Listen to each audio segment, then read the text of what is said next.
regain. Stuck in a losing game, we pass the blame. Cycle starts again, we break. With a chance to remake, it's up of our mistakes. We follow the lead, but it leads to nothing. When nothing is left to claim. We fell addicted to fame and promise of grandeur, but promises never stain. They say you can only get better from here. They say there's plenty more to go. All the answers turn to words that disengage. A will surrenders, letting our future start to fade away. All the answers turn to words that rearrange. We're caught in the sunset, taking a last breath as we fade away.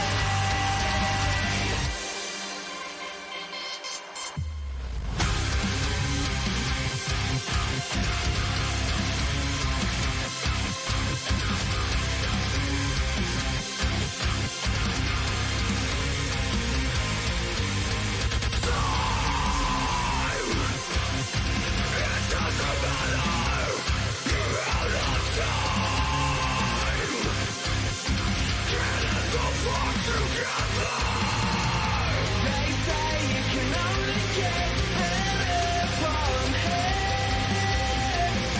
They say there's plenty more to go.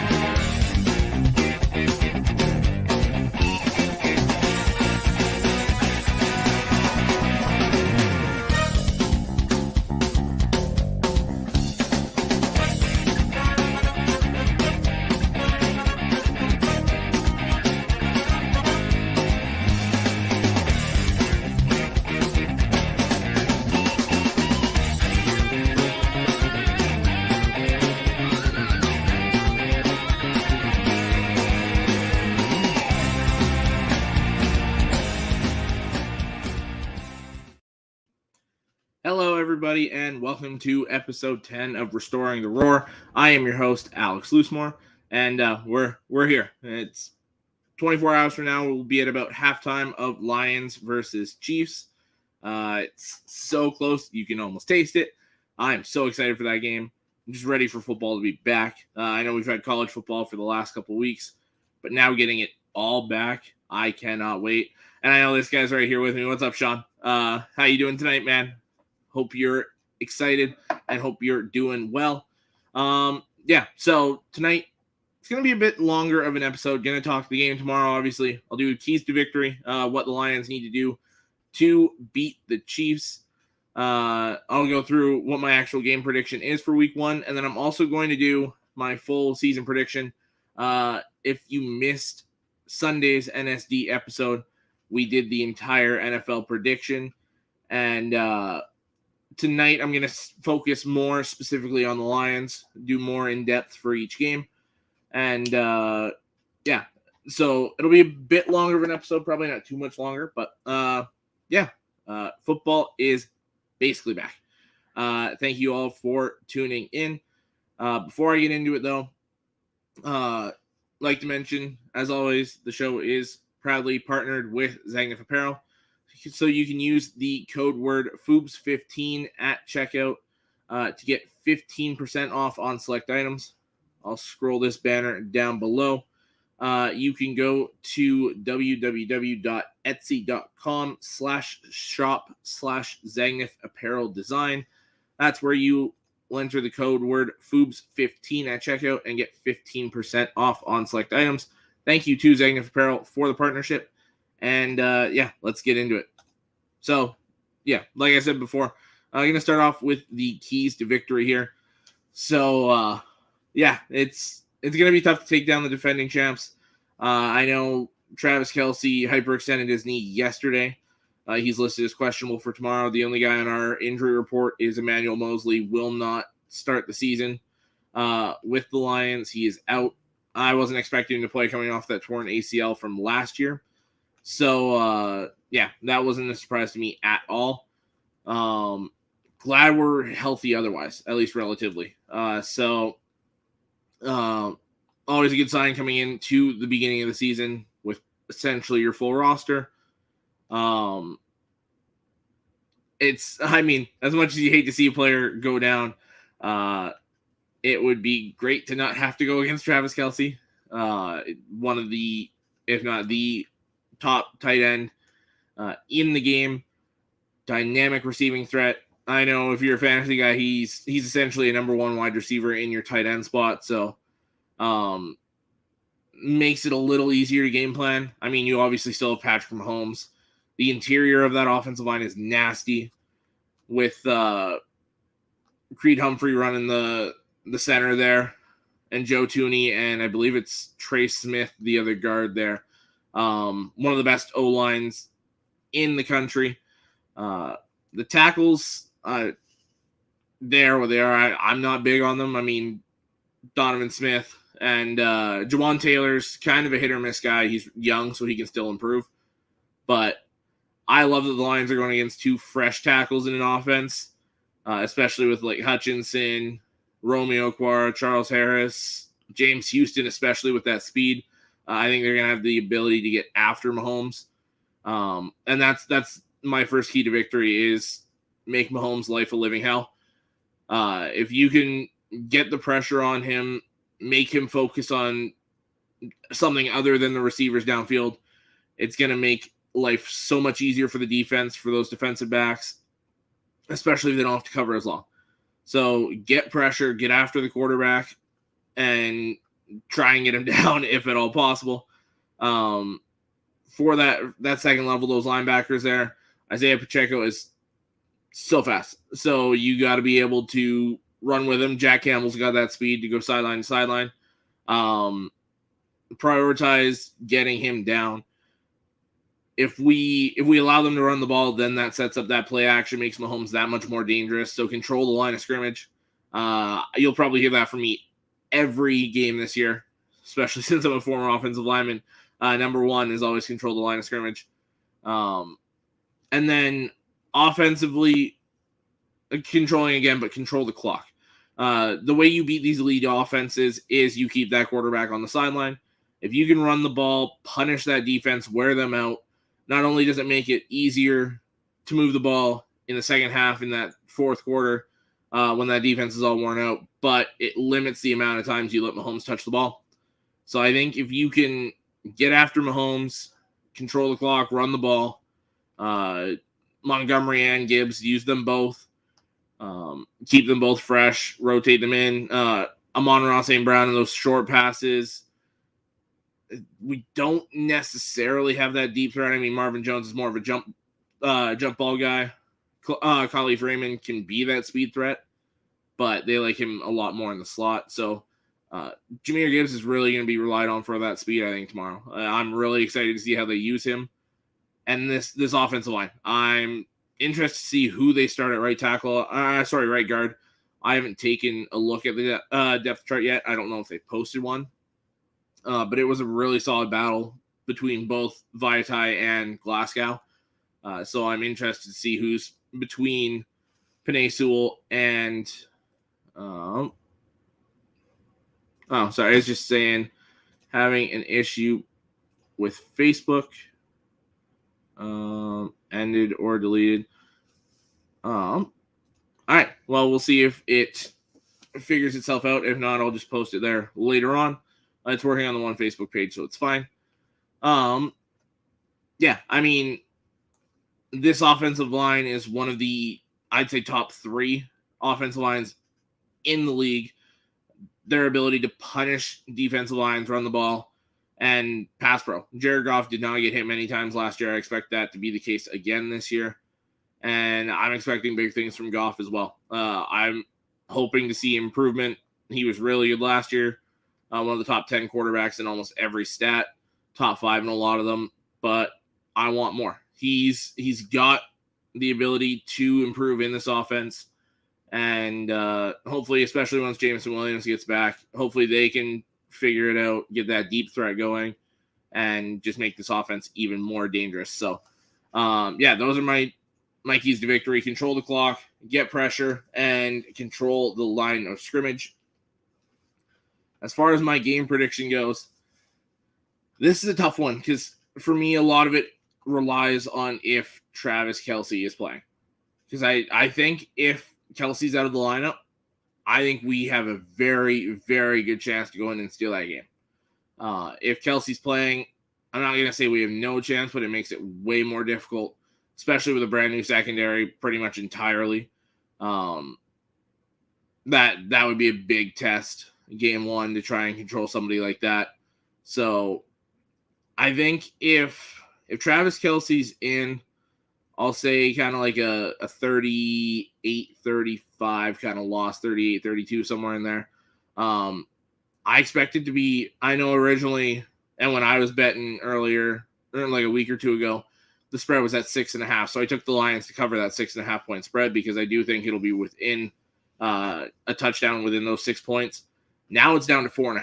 It moved today. So, and the odds moved more towards even. The Lions got less of an underdog bet now. So, I mean, we'll see. If Kelce isn't playing, I think the spread kind of flips. I think we beat them by 3 to 6 points.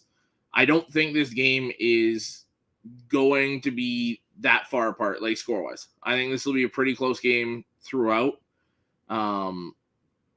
But yeah, this totally relies on Kelce for me. If he's in, giving the Chiefs it by 3 to 6, and if Kelce's out, then I think we take the game by about a field goal. Not expecting too much there. Actually, you know what? I'm just gonna remove that post and then we'll put it back up. See if that'll work.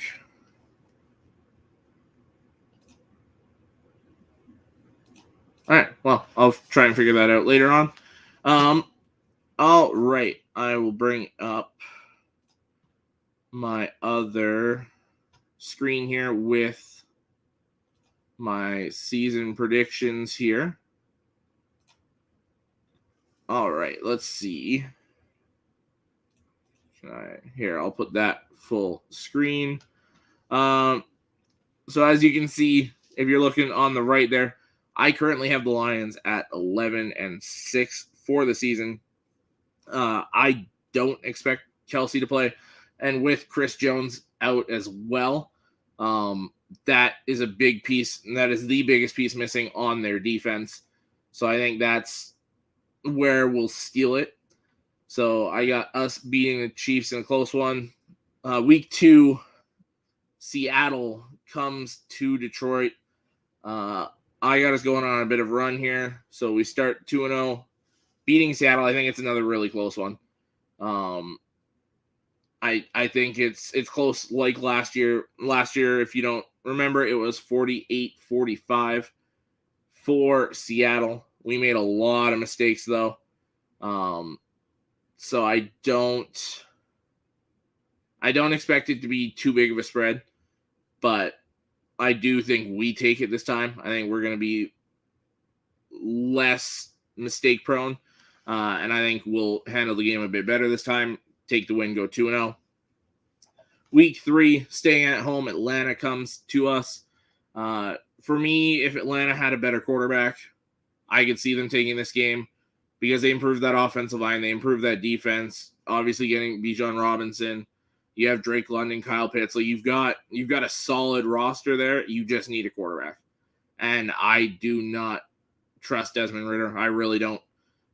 Which is unfortunate because I really liked him at Cincinnati. But yeah, this is an easier win. I think we win by about 10.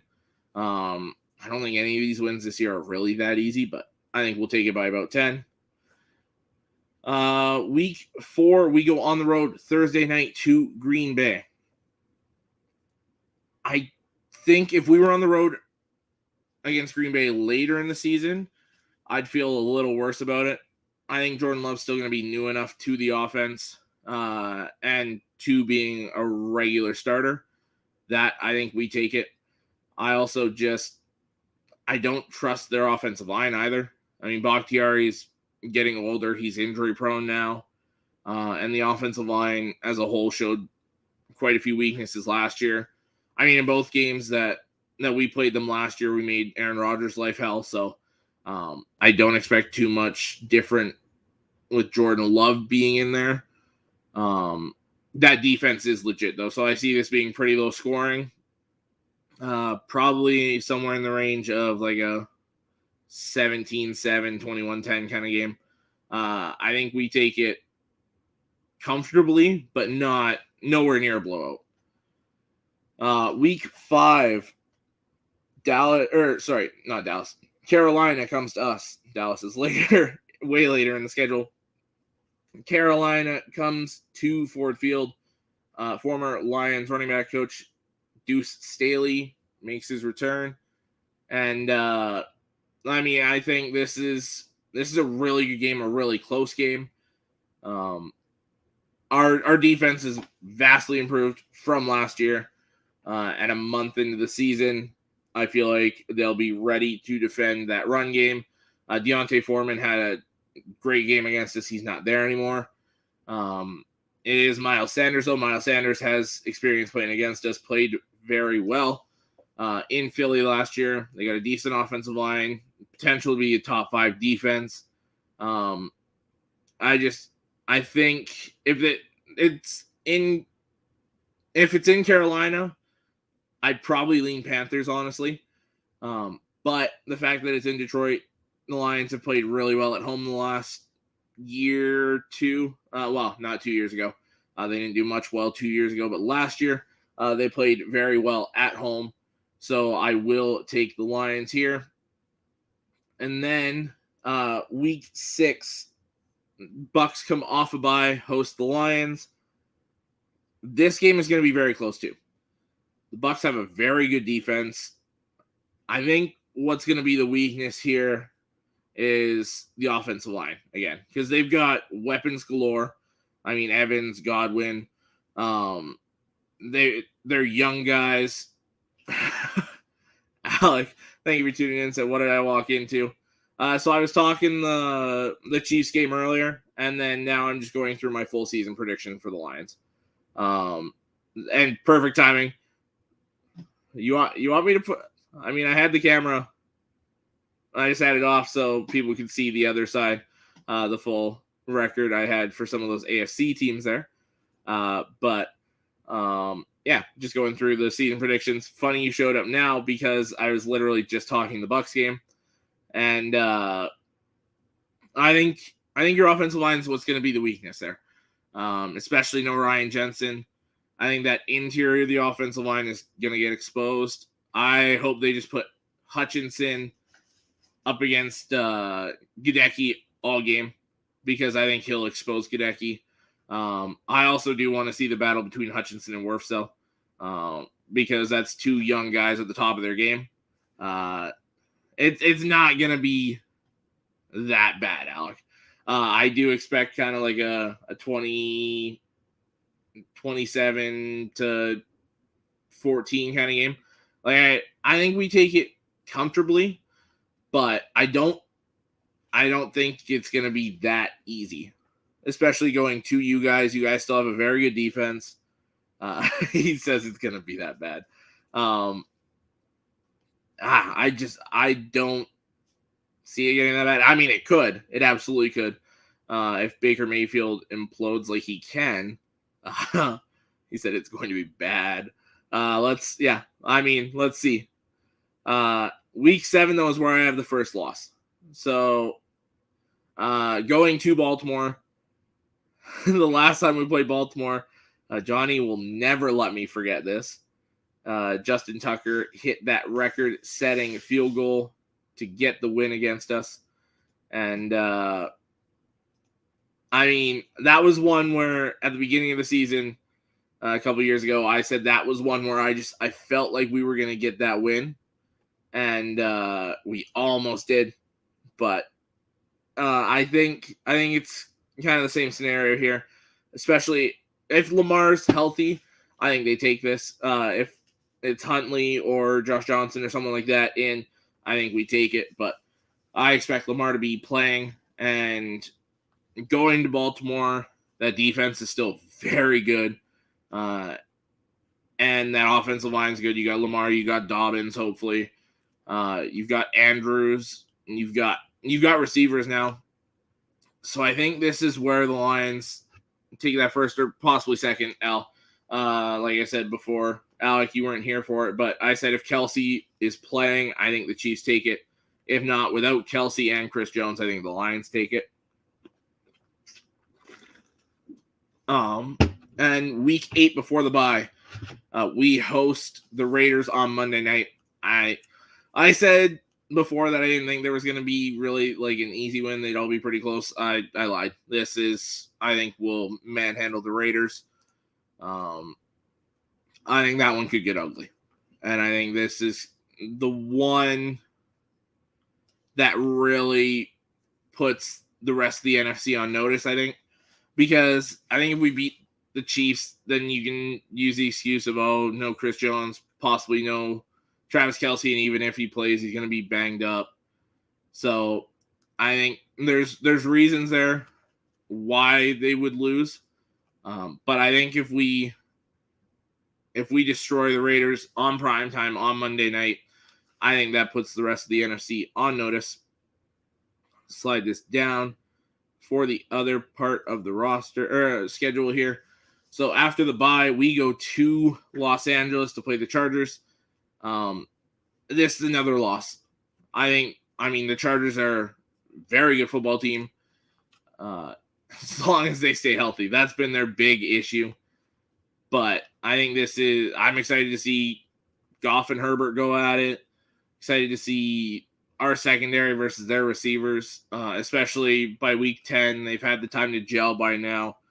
I really can't wait to see our secondary go against those weapons, really test it. Jack Campbell and the rest of the linebackers against Eckler, our pass rush against the offensive line of the Chargers, our offensive line against Mack and Bosa. I think this is going to be a very exciting game. I do have it as a close loss, but I think it's going to be a really good game.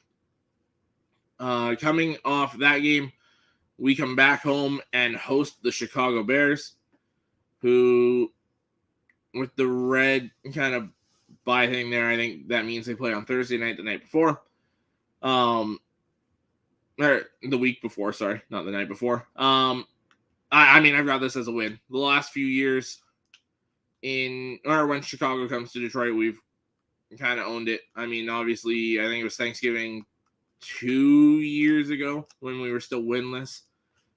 They stole it right at the end, but for the most part, in the recent history, we've controlled the Bears at home. I mean, last year we dominated them. I think this is going to be a good game, though. I expect quite a bit from Chicago this year. I think Fields takes a big step up. DJ Moore being there is a big reason why. They improved the offensive line. Khalil Herbert can be a number 1 running back. Getting Deontay Foreman as well is a good number 2. That defense still has some holes, though. I'm not too keen on that defense. They don't have a pass rush, really.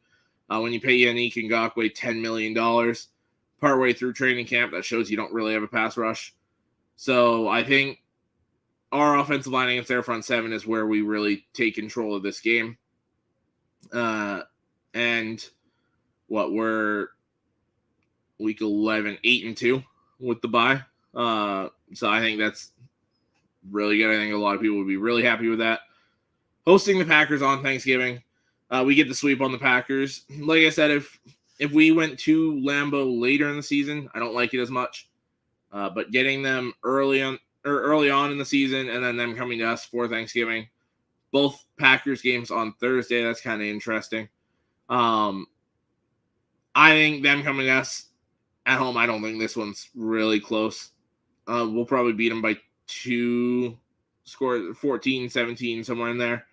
It's another comfortable win. And then this last part of the season, we kind of hit some bumps here. Week 12, we're 9-2. I've got a loss in New Orleans. New Orleans is such a tough place to play. It's going to be a good football team. Derek Carr running the show there. I mean, you've got Kamara, Jamal Williams, who Lions fans know very well from the last couple of years. Maybe Slant Boy's back, Michael Thomas. Chris Olave is a killer on the outside. You got to watch him as a Michigan fan torch us multiple times. And he's been doing the same in New Orleans. He's a phenomenal player. And that defense, you've still got killers all over that defense. Cam Jordan, Marshawn Lattimore. No, it's not Thomas Davis. Demario Davis. There we go. I was thinking of the Panthers linebacker there for a second. But, yeah, they've got guys on every level that can be game changers. I think they take a close win here over us, moving us to 9-3. And then I do think Chicago takes us on the road. I mean, if you remember last year, it was, if I'm not mistaken, a 21-20 win. Like, it was very, very close. And like I said, I think the Bears are going to be a lot better this year. I think they'll steal that one.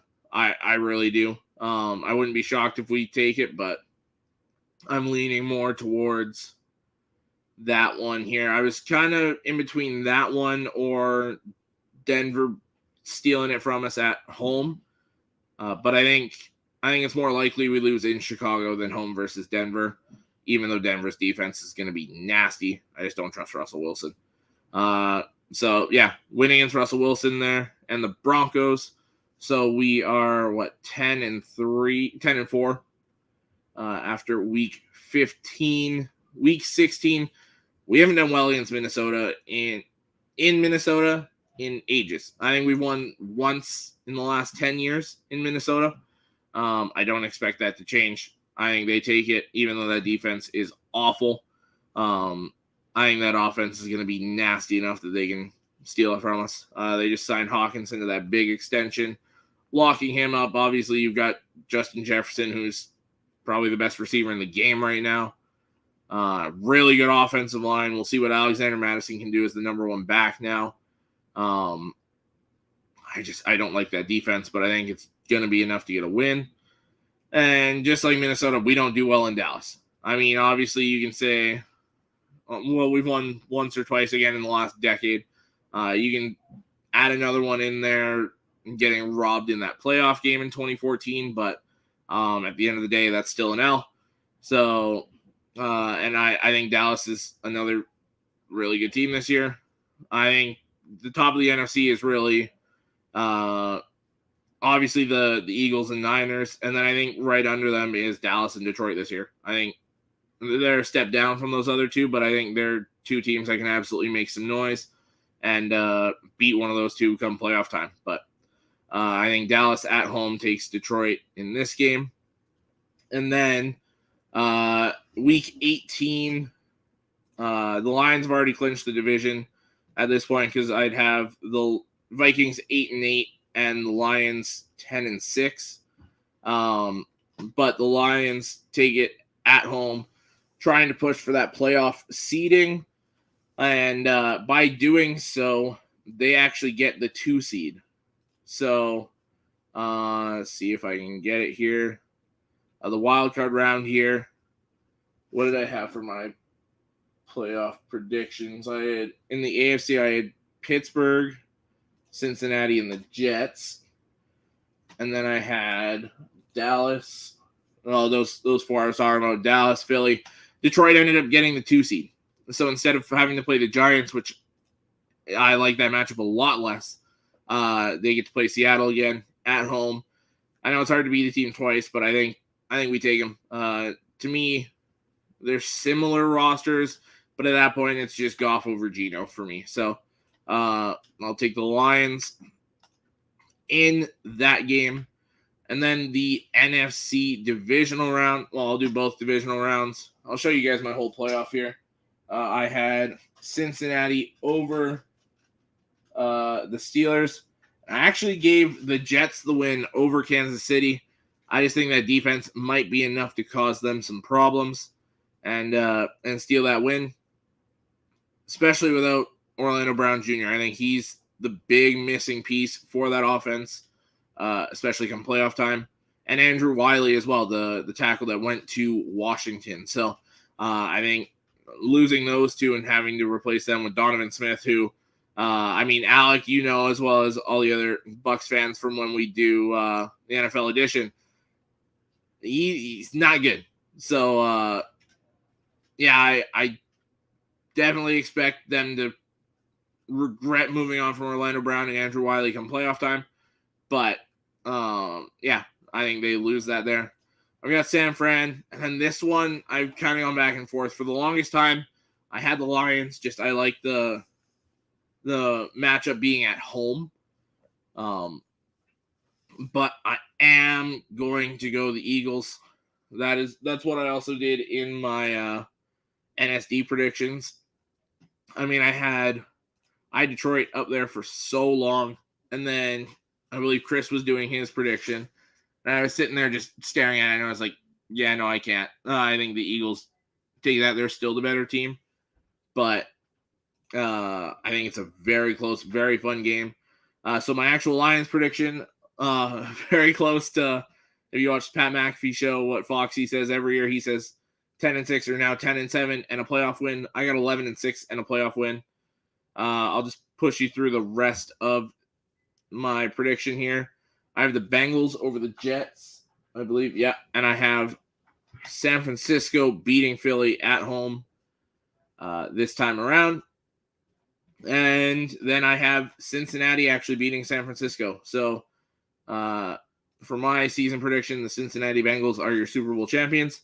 But the Lions have a very, very good season, something to build on.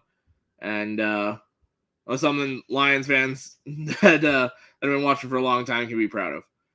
But that's all I got for today. I thought it was going to take longer than that to go through everything, but it is what it is.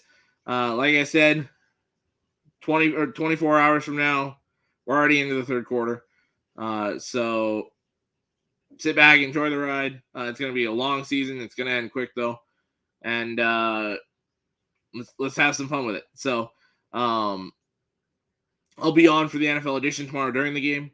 So you'll be able to get my reactions, thoughts, and opinions, everything